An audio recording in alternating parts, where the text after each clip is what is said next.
lack of proper coordination and poor management of disasters from the time taken to contain the inferno. It's complicated in that the fire maneuvers through the ceiling and it appears as if it was contained somewhere and manifests somewhere else. And that's why it is taking too long for it to be contained because of the accessibility and the complexity of the building.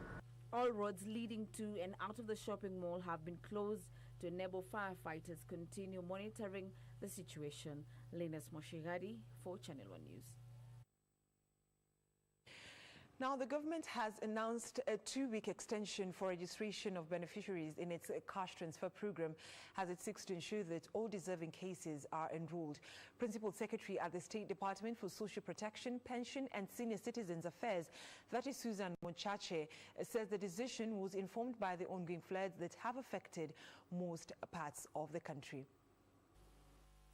It is an initiative that seeks to cushion old and the poor from the effects of poverty, with over 500,000 senior citizens having already enrolled with the program.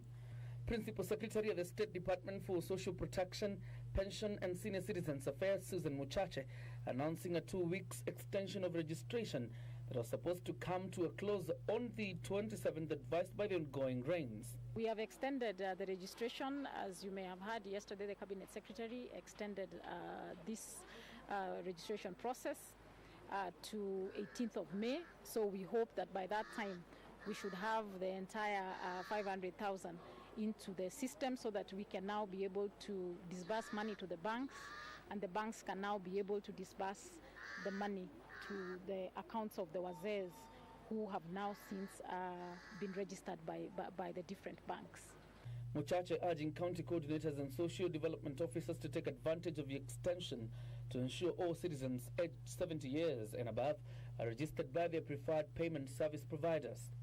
She at the same time called on those with senior citizens who cannot make it to registration centers to accompany them to ensure that they are not left in the latest drive. We have just seen that the process is going on well. The beneficiaries have come out and they are coming out here to be registered. But we also recognize there are some who are bedridden, who are at home, and for those our call is that if the caregivers or the family members and relatives of such elderly people can reach out to our officers through their chiefs and their assistant chiefs who are working very closely with the department to be able to ensure that the banks actually go to the homes of the very vulnerable wazees who are not able to move.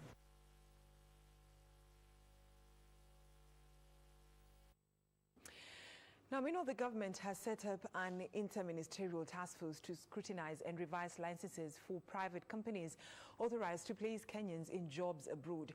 Labour Cabinet Secretary Ukur Yatani says the drastic action was informed by complaints filed by Kenyans working in the Middle East of alleged mistreatment and torture by the employers.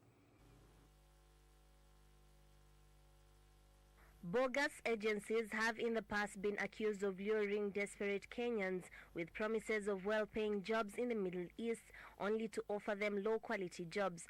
Statistics by the Kenya National Human Rights Commission indicate that over 10,000 Kenyans are estimated to work in the Middle East, with 80% of the number reporting alleged torture.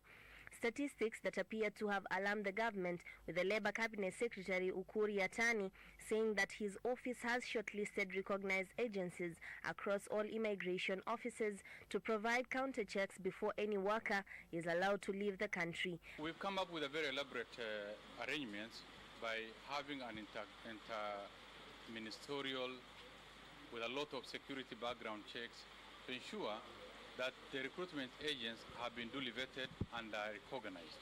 After that, we give them a license and actually certificates.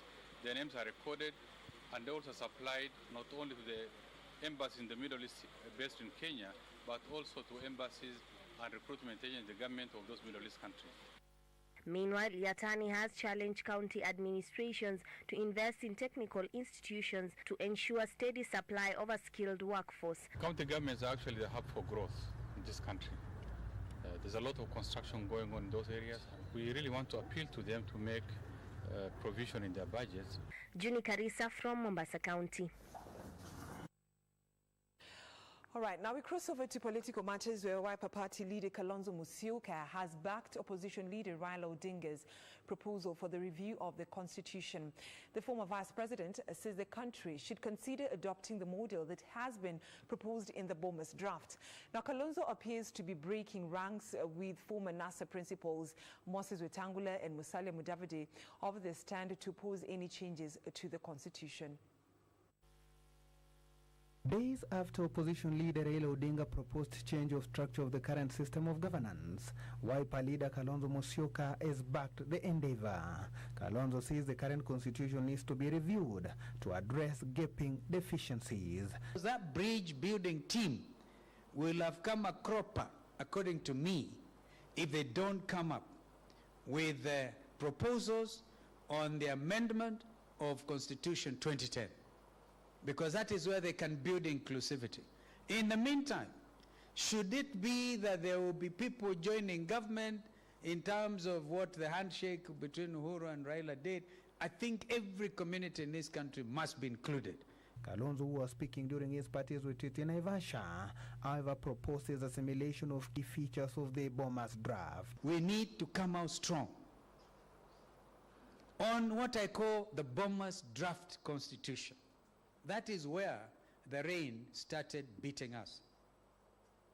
If people have to bring in the parliamentary initiative, amend the constitution, in my view, my considered view, they should take into account the Bomas draft. This endorsement comes at a time when NASA co-principals Musalia Mudavadi and Moses Wetangula have broke ranks with Odinga, dismissing calls for changes to the constitution. This opposition is gathering momentum, and the latest to dismiss attempts to alter the constitution is Kajiado Governor Joseph Odelenku. Lenku says the existing structure needs to be strengthened, given that it is already transforming the lives of citizens. I completely disagree with former Prime Minister for a third tier. Absolutely not. Let us nurture the two-tier government. Let us strengthen devolution. Let us send more resources to mashinani. And after 20 years or so, we revisit it. But we can't just be waking up every morning and say, what if we try this? I think devolution has served us well. Eric Biegon reporting for Channel 1 News. Now, tele-evangelist Apostle James Nganga of Neno Evangelism Center has been acquitted over the death of a woman following a road accident in Limuru 3 years ago. The Limuru court set Nganga free, accusing the prosecution of failing to provide sufficient evidence to warrant the imprisonment of the man of the cloth. And as we give you this report, it is that the family of the late Massinjeri has vowed to appeal the court ruling. After 4 years of spending his time along the corridors of justice trying to prove his innocence to the court,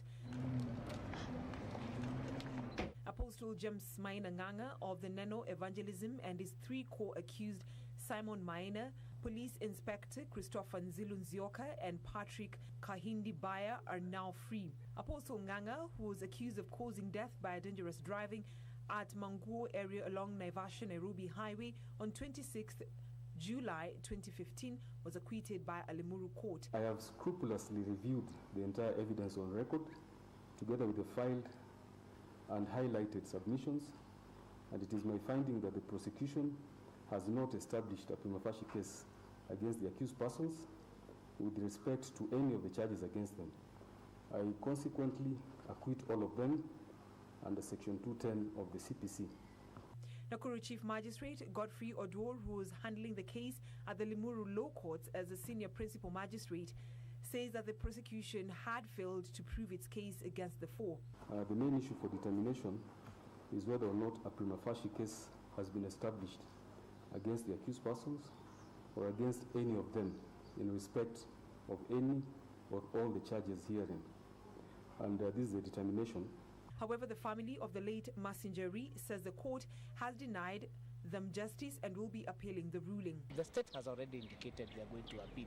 We also as a family are waiting for that decision so that we also make a decision as to whether we shall press for that.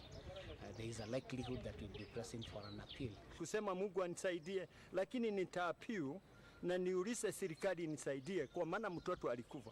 Kwani aligogwa ni nini pale Mague kutoka wakati huo na alikufa? Mtoto ni kuanguka, alianguka akakufa. Kwa hivyo hata inaonekana hakuna gari ilimgoga, na tunaona kuna gari na inajulikana ilikuwa kwa wani. On Monday, the court is expected to give a full ruling on its orders. Brenda Zadaradido, Channel 1 News. Authorities in central Kenya have vowed to sustain the ongoing war on illicit brews and second-generation liquor in the country. This and more stories making the headlines in our county news roundup. It has been 2 weeks and continuing for a family of Mzee John Gadesha Gakue after he disappeared without a trace. The 68-year-old, who is diabetic and suffers from dementia, was last seen on the 16th of April around Westlands area. Their visit to various police stations, city hospitals and morgues have yielded no fruits and are now seeking the help of Kenyans to help them trace their father. Gadesha, who hails from Kinamba in Laikipia County, was in Nairobi to visit his children. On Friday tukitoka nyumbani, Batia akatufuata, akakuja that Friday and akakuja Nairobi kututembelea. But unfortunately akiwa within Nairobi hatukuwa tumepatana. Anyone with information about his whereabouts can contact her daughter Ann Gadesha on 0720 960 665 or the nearest police station.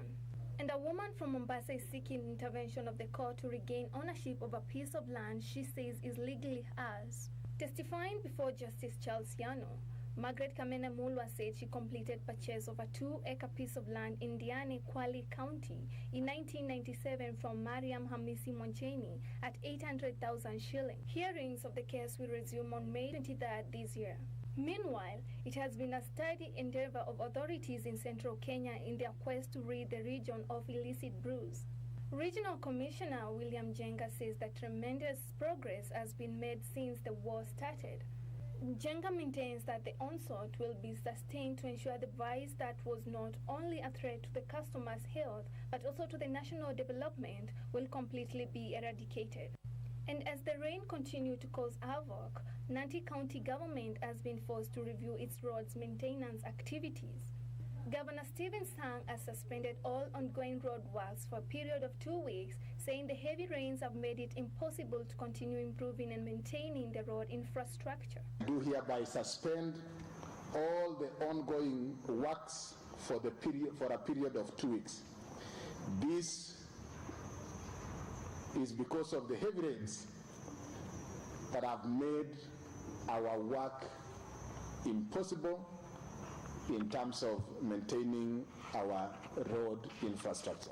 Elsewhere, over 1,000 people from poor backgrounds in Nairobi South B Estate were a happy lot after Starehe Member of Parliament Charles Jaguar paid their NHIF premiums. Jaguar promised to work with the national and county government to ensure that all Kenyans, irrespective of their social and economic backgrounds, receive quality and affordable medical care. Finally, the national government, in partnership with the World Bank, has launched a 100 billion shillings project aimed at enhancing capacity of 10 arid and semi-arid counties in northern Kenya. The project seeks to ensure access to off-grid solar, smart agriculture, water and sanitation, as well as infrastructure and development within the vast region. The initiative we are launching today is very much aligned with Kenya's Big Four agenda. By opening up needy counties, we will enhance food security, we will inch closer to achieving universal health care, provide affordable housing, and open opportunities for manufacturing.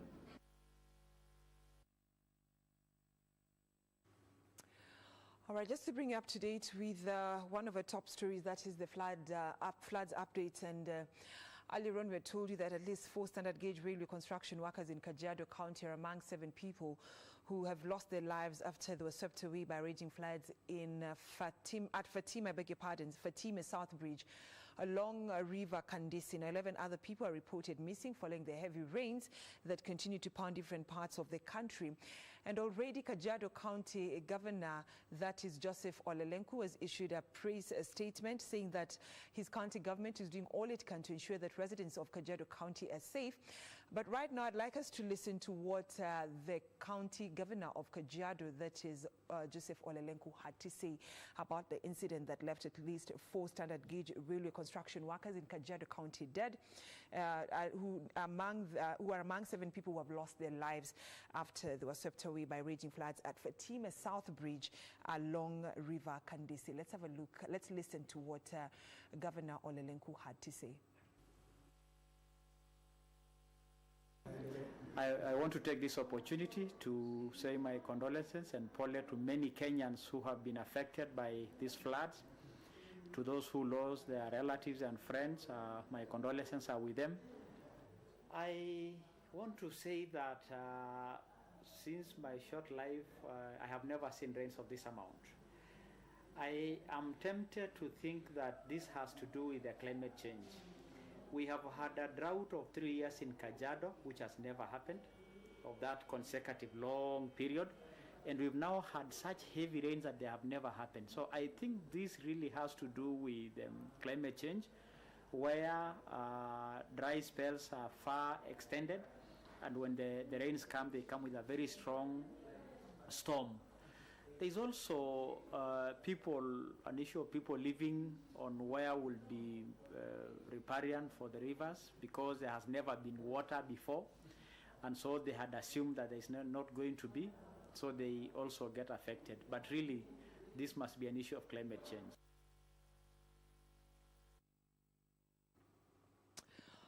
All right, that is a developing story, and of course we shall continue bringing you up to date when we get the latest information, even as the Kenyans continue to count losses because of the raging floods that continue to, the heavy rains that continue to pound different parts of our country. But for now, it is 26 minutes past 9 p.m. here on Channel 1 News Hour Weekend.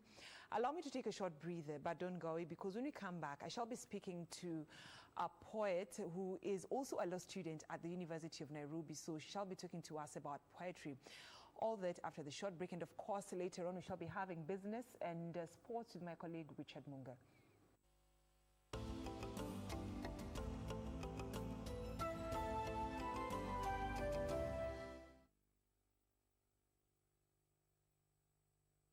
The Easy Banking app is your bank anywhere, anytime. Everything you do at the bank is on Easy Banking app. You can use the app to send money, pay bills, buy and pay for goods and services, access easy loans, check the status of your account, save for future goals, and so much more. And now you can enjoy an even better banking experience with a just updated Easy Banking app. Loaded with a great suite of powerful features, so you're always in control of your banking lifestyle wherever you are. Download the Easy Banking app from Google Play Store or App Store and link your Equity Bank account. If you do not have an Equity Bank account, open one hapo from the app. Easy Banking. Experience convenience in life. Je, waweza fanya nini kwa dakika 4? Unaweza piga chef? Waweza pika ugali? Labda waweza fua nguo? Ama unaweza tengeneza milioni 30? 4 minutes are enough to win big with Mega Dollar. Just go to Lipa na M-Pesa, select Pay Bill, enter business number 295888, enter account name KBC, deposit 10 shillings or more, enter your PIN and press OK, then choose 10 numbers from 1 to 80 and send to 29588. And you can win up to 30 million shillings every 4 minutes. Deposit, play, and win with Mega Dollar. The big game for big winners.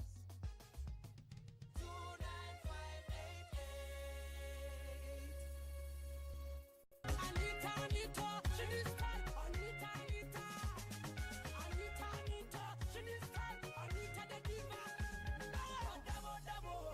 mpango mzima. Wanjoma Dongo Mirwa Koreko Bunda. Ile show kubwa East Africa. Top Mashariki, just ring the alarm. I say ring it like so. Top Mashariki. Uzuri wangu bei gani? Haupati kiutani. Uzuri wangu nyumbani. Ananipa burudani.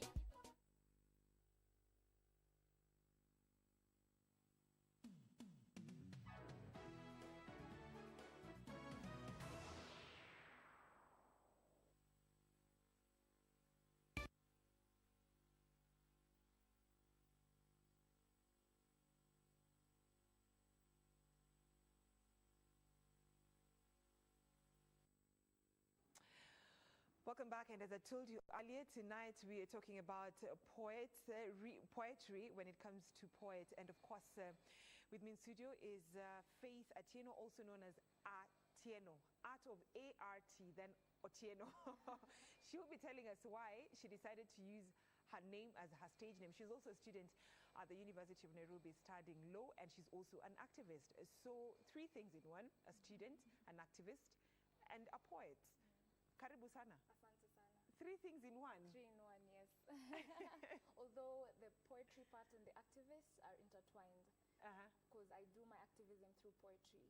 So I do write on human rights issues, for example, maybe rape culture or FGM, refugee rights, and that kind of stuff. So it's not like we see the banner outside there, Hakie too? I would when necessary, yes. But I do it mostly in terms of poetry. Okay. Yes. Let's talk about your career life. What you're planning to be in future? A lawyer? Yes, a lawyer. Law and poetry? Yes. Like one would wonder, how do the two intertwine? Because, okay, I'm thinking probably you're using law to express, you're using poetry to express yourself because you're a lawyer. Yeah. Do the two connect? Do they really, really connect? I would not say they connect. But law has definitely helped me in my poetry because to have talent is one thing, but to be able to put it together into a beautiful thing is another, because you need language, you need to have those creative skills. So I would say law has helped me with my poetry in terms of writing. I don't know if they're connected, but it really doesn't matter. So now in future, when you see you at the courts, at the corridors of justice, your honor. Now, it's me. Like, yeah. So you use poetry to actually talk about human rights. I would, absolutely. I would, yes. And what law are you doing? Are you doing human rights law? Are you doing... For now, undergrad, you do everything, all kinds of law. Specificity will come later, but for now, we just do everything. Yeah. Okay. We do everything. Are you a second year, first year? Third year right a third now. year Yes. student. Yes. So you still... Okay, let me know. So you still have a long way to No, go, no, because it's not a long way to go, actually. Not really, It's not a long way to go. Yeah. But what made you to be a poet? Like, why did you say to be a poet? I think growing up, there are so many things I never said until I started poetry last year, by the way, around April. So around that time, I just felt like it's time I just speak up. I don't know how it came, but I just remember I was in my room watching a poet speak, and after I was done, I was like, I have to write something. And from there, the rest is just being, gracious. So I think it's just my way of speaking. I'm not very good at conversations, but when it comes to poetry, it just flows. You speak whatever. I speak my heart, yes. Okay. Yeah. Okay. But how long does it take for one to write a poem? A piece.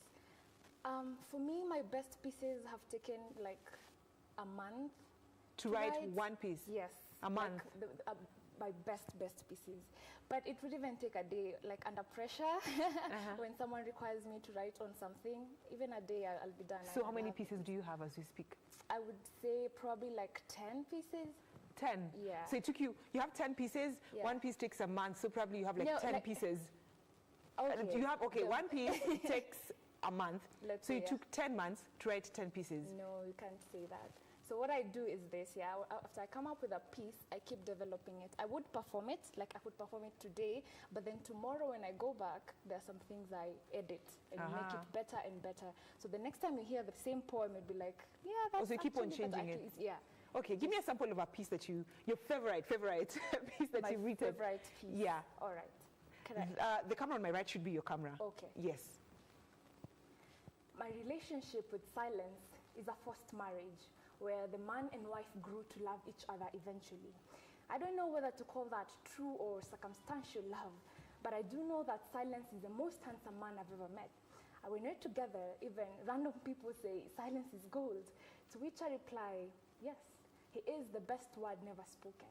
How we met, I really don't know, but perhaps we played a game of hide and seek where the lucky bodies of all those who dared to speak up would always be found lifeless.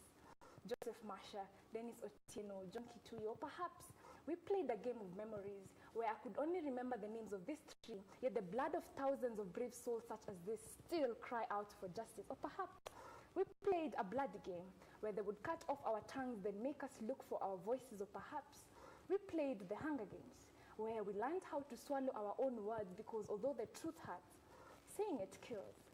Francis Nyaruri, Samuel Ndoati, Will, I'm sorry. Do you even know these people? Maybe you should. It is very natural for history to repeat itself, you know. Which makes me think perhaps we played too much poker in clubs where whenever we spoke the truth too loud, they would show us spades. The spades they used to fill up sand into our graves when our bodies will be found lifeless. Or perhaps whenever we spoke our minds, they would show us hearts. All the hearts that stopped beating for trying to be transparent. It is very natural for history to repeat itself, you know. Or perhaps whenever we agreed to leave our voices in the quiet, they would show us diamonds. Lots and lots and lots of diamonds. Or perhaps. Or perhaps. You know, like I like your words. Yes. That's your piece, Yes, written that's my piece, yes. by you. Yes, by me, yes. And you know something about poets is Yeah. that you look like you're talking to someone you're seeing. You know, Yes, that's the thing. your facial you have to have the facial expression, Yeah. so someone feels like I'm actually talking to you right now. Right. Wow. Like I usually say when I'm performing, I am the poem, not the poet. I have to get inside the mood, whatever it requires of me, my facial So if it's crying, you have to cry. No, I would not cry, but I would make my face look. So Like- I would go to a somber mood, yes, I would, yeah. So, but how do you train yourself to have different facial expressions? Like when it's a sad line, you have to portray that. If it's a happy line, you're moving from a sad line to a happy line. Like how do you train yourself to have different facial expressions? In terms of facial expressions, I think just being in the moment, yeah? Don't let it pass away. I'm talking about something very emotional. I need to be at that place. Yeah, like the line you're saying, you're mentioning three gentlemen, and you're like, okay, perhaps you don't even know them. Perhaps, yeah. And I'm wondering, then again from there, your facial expression goes to you're very serious, then again you have that light moment. So you train yourself to do that? Yes, I train myself, yes. So is it that someone has to have the skill or? Yes, I would say it's a skill. If I compare how I was before and how I am now, it's definitely a big improvement. So yes, you have to practice to just try and be at that moment that you're trying to, explain to the person. Show not tell, trying to show it and not just telling it, yeah. So is that point, let me just ask this question before I forget about it. Is that point as a poet, when you're doing poetry, is that point where you find yourself sort of like bringing music in, like you sing? The other people who do, I have not embraced it yet. So what's your style? My style is just what I've done. I just speak. So you've not like embraced the music part? No. And are you planning to do that? I would if I I would. I'm just a bit skeptical, but I would try. Why are you skeptical? I am not sure I'm good with music. Yeah, but maybe if I found someone who can play instruments or who can sing, I would. I'm open to it. Yes. So someone is wondering, you're a law student, looks like a lucrative career. Yes. Then you decide, okay, I want to be a poet. Yeah. Like, it's a lucrative career as well. It is? Yes, it is. It might not come in terms of cash, but the kind of satisfaction that it gives to your heart after you've performed is everything. Because you express yourself. You express yourself. You speak out your heart. Yes, you do. So how long, so you're saying it doesn't, okay, then it look like it pays so much. Yeah. But is it something that you'd want to do, like you'd actually drop low today? Okay, not actually dropping it today. Yeah. Like you're done and you're like, no, I don't want to go to the corridors of justice to defend Kenyans or a client. Yeah. This is what I need to do. I'm going to do Poet 247. Yeah. Like, is it something that you've thought of? Yes, with my dad's ears closed. I hope he's not Dan, I hope you didn't say that. Yeah. Disclaimer. Yeah. But it's something that you'd really want to do as an 8, like Absolutely. Monday. Yeah, every day. It's Every something day. that I love. Writing, performing, it brings so much satisfaction. So do you get support from your family? Absolutely, they do. They support me so much. But they're not of this idea of wacha kuwa wakili anza kuongea maneno ya poems. No, we don't do, we shouldn't do that. Yeah. Yeah. Okay. Yeah. So at what time do you have, what time do you have to actually write your pieces? Because you're trying to juggle between school and your talent, which you love. So I was actually very blessed to have classes that are in the evening. So I usually have the whole day to myself. So what I do is I do half day my creative work, and the other half day I do my school work. So I would probably like wake up at 8 to around 12, do something. Then from around 1 till the night, I'm doing my schoolwork. Wow. Yes. So your people out there, if you're thinking about poetry, education comes first. Yes, please. As you try and do your poetry, Yes, absolutely. Now, you're doing poetry. It's something that you love. Have you ever performed somewhere? Like you've been called to perform and you've been paid? Yes, I have. I have performed at the human rights event I was talking about. They're organized by Amnesty International. They have paid. I have gone to a project called the Madari Project. I have been paid there as well. So you're a brand. Yes, I am. Yes, I am. You are a brand. Yes. So how do you maintain your brand? How do I maintain? I think content. The content of my pieces are my brand. What I speak, And if you ask me what content is, I would say that which is in your heart. And in my heart, I know there's Christ in there. So Christ is the one who determines what I write and how I write it. I would not really stand at a place and say that these are my own things. I just sit down, I'm so good. I wouldn't say that. Just from there. Okay. So that's my brand. Like when you even take Coca-Cola, it's Coca-Cola because of what's inside the bottle, not the bottle itself. So people take you because of your content. So you give us your one of your pieces. Yes. So 9 remaining. Because you have 10 pieces, 9 remaining. 9 remaining, yes. I mean, give me one more piece. One more piece, okay. Our neighborhoods are so safe that we forgot bodies still have insecurities. And I know I promised I would not do faces and bodies in this one, but how fashionable it is to be associated perfection than humanity, that it's easier to hide melanin than show weakness. No one ever talks about the days they look in the mirror and the person on the other side looks like someone they don't like. No one ever talks about the days the phrase true beauty lies in the inside. Sounds more like I could swallow some bleaching tablets here and use some implants for there. No one ever talks about how beauty to them is like tragedy, such that it only belongs to other people. Instead, bodies have become similes. All they do is compare themselves with others. See, this morning, I looked at the colors of the rainbow and I still can't find mine. In fact, only the moon looked anything like me. Sometimes I wonder whether the moon wishes he were the sun. Sometimes I wonder whether beauty is only defined by the suns. You see, isn't it easy to say beauty lies in the eyes of the beholder until it is time to actually be the beholder? Beauty lies in the eyes of the beholder until it is time to actually be the beholder. Wow. From your poet, it looks like you're talking about women who are not satisfied with their body. With their bodies or with their skin colors. Wow. Yes. Wow, that's really nice. Yes. We've run out of time because I need to pay for my colleague who's coming up next, Regina Manyara, who's coming up next with business.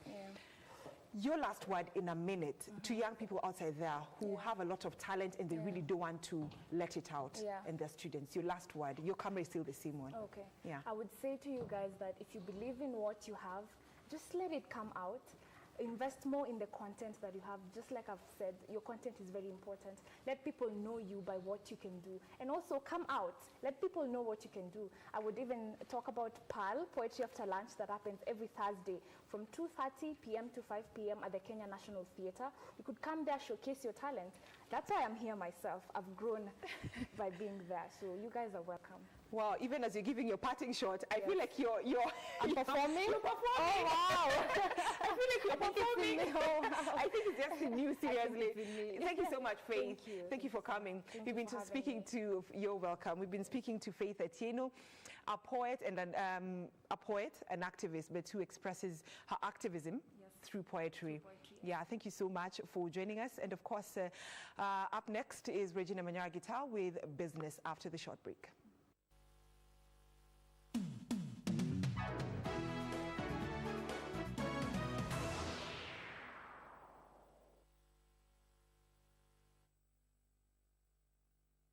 Every 4 minutes is a chance for you to win big with Mega Dollar. Just go to Lipa na M-Pesa, enter paybill number 295888, account name KBC, and amount from 10 shillings or more. Then select your 10 numbers from 1 to 80 and send to 29588. You can win up to 30 million shillings. Start playing now and win.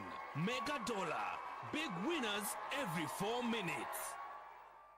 Tarehe ni 12 mwezi Mei mwaka huu katika ukumbi wa Carnival. KBC Radio Taifa inakuletea Pwani Night.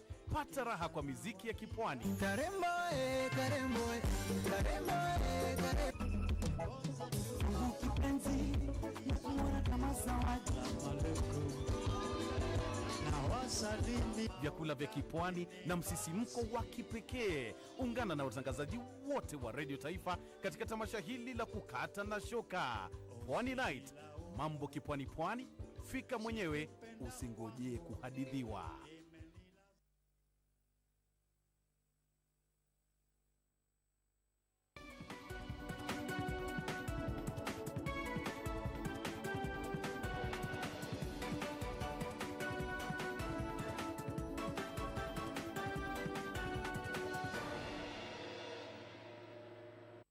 Now, good evening. We speak matters business. I'm Regina Manyara-Gita. Now, refugee communities present are promising an opportunity for private investment in sub-Saharan Africa, backed by a study that found out that the Kakuma refugee camp has a consumer market worth 6 billion shillings annually. The study by IFC and the United Nations High Commission for Refugees reveals that the billions are mostly spent on consumer goods and personal care items. The study also indicates that private sector engagement in refugee settings can promote self-reliance and socio-economic integration between refugees and host communities, and hence empowering them both. The Kakuma refugee camp in Turkana County hosts an estimated 180,000 refugees, most of whom mainly rely on humanitarian aid. But the latest study by the IFC and UNHCR on household spending at the camp and the neighboring town indicates that area residents spend about 6 billion shillings annually. Today, when we look at the transaction in the city and the refugee camps, we conservatively estimate that to 6 billion Kenyan shilling every year.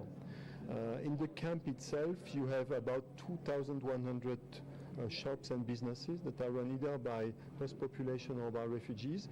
Those are registered with the county. They are paying taxes, and I think those are already an element of contribution to the local economy.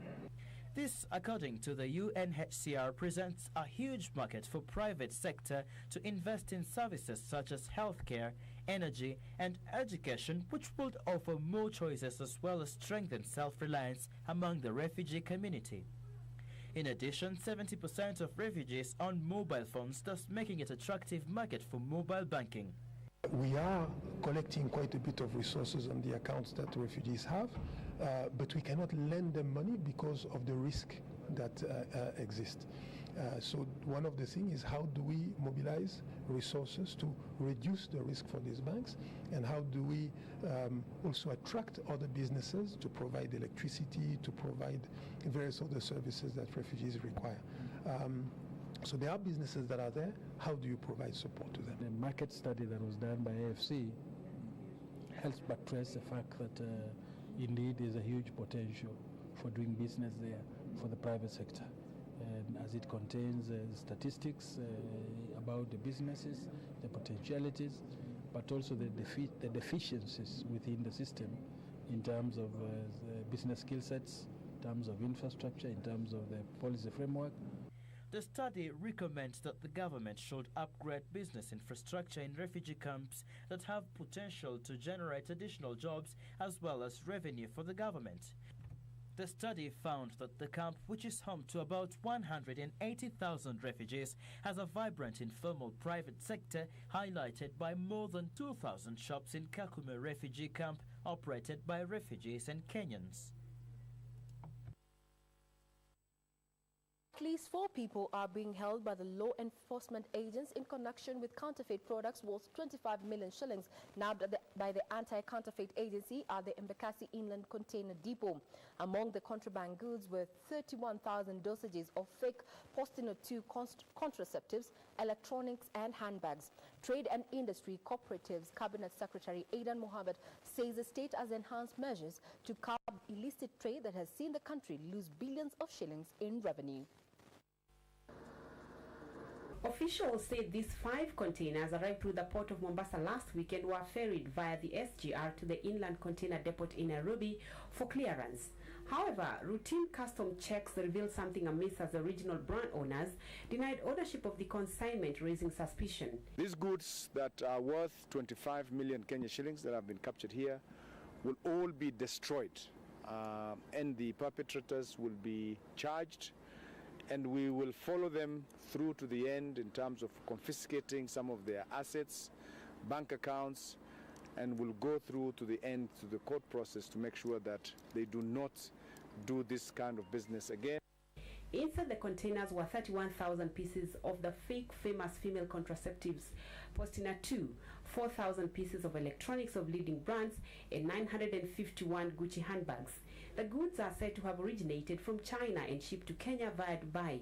This is something that we will also work together in collaboration with the government of China to make sure that we can take this battle to the source where these goods are shipped from when they are destined here. 4 people were questioned in connection with the contrabands as investigations continue.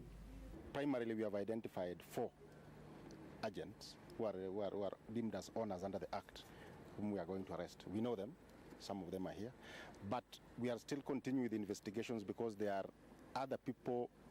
One container has many people, many people who construct their containers, and we have the documentation we are going to go through to add to the number of 4 that we already have.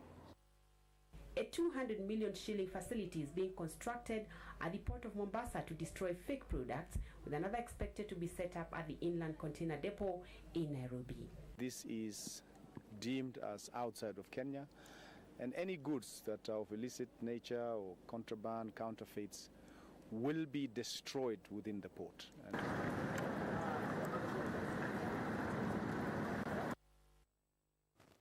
Now, operating conditions across Kenya's private sector improved by the greatest extent in 26 months last month. Market Stanbic Bank Kenya Purchasing Managers Index for manufacturing and services rose to 56.4 in April from 55.7 in March. The PMI readings above 50.0 signal an improvement in business conditions on the previous month, while readings below 50.0 denote deterioration. In April this year, private sector output growth accelerated and was the sharpest in the survey's 52-month history, while the latest rise in new orders quickened to the fastest since the end of 2016. In response to sustained output growth, firms were encouraged to raise their staffing levels at the strongest pace since December 2016. The Stanbic Bank of Kenya Purchasing Managers Index indicates that stable economic conditions and greater volumes of incoming new business were the key factors behind the output growth. At the same time, despite softening from March's survey record, new export orders rose at a sharp pace. Gibran Qureshi, Regional Economist East Africa at Stanbic Bank, says the strength of the recovery in the private sector activity continued last month. This shows that the underlying demand conditions in the economy are consistent with a solid recovery in economic activity. Thus far, the strength in activity has not been associated with any noticeable inflation pressures. Respondents reported that a greater inflow of new work was behind the latest increase in outstanding business. The rate of expansion accelerated to the most pronounced since the series began in January 2014. According to the report, the US dollar strength contributed to a higher imported cost of raw materials as fuel prices and food items also went up since March. Well, as we come to a close, is that President Uhuru Kenyatta has assented to 3 bills, amongst them the Equalization Fund bill that will see 14 marginalized counties share 11.98 billion shillings. The Equalization Fund is aimed at improving healthcare, water services, education, roads and electricity distribution. Well, that sets a cap to matters of business this evening. My colleague Richard Munga is on the other side of the studio with what has been happening in the sporting arena. I'm Regina Manyara Gitao. Do have yourself a pleasant weekend ahead.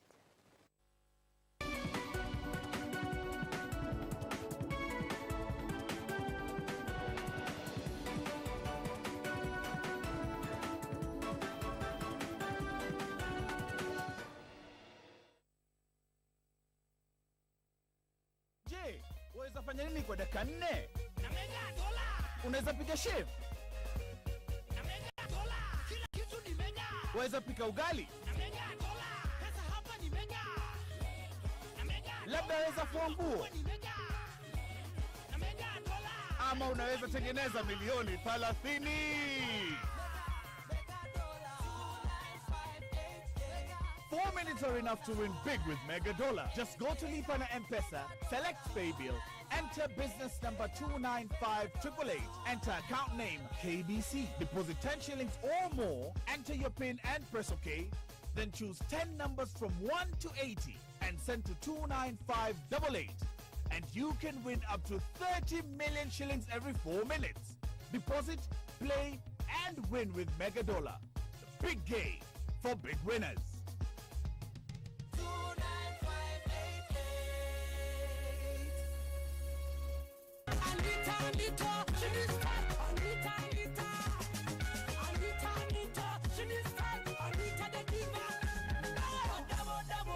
Pango mzima. Wanjoma Dongo Mirwa Koreko Bunda. Ile show kubwa East Africa. Top Mashariki, just ring the alarm. I miss a ring it, ring it, ring it like so. Top Mashariki. Uzuri wangu bei gani? Haupati kiutani. Uzuri wangu nyumbani. Ananipa burudani. Vote for KBC Channel 1 as your favorite TV station for the Kuza Broadcasting Awards 2018. SMS the word Kuza to 15601. It's absolutely free. Voting ends on 9th May. Vote, vote, vote.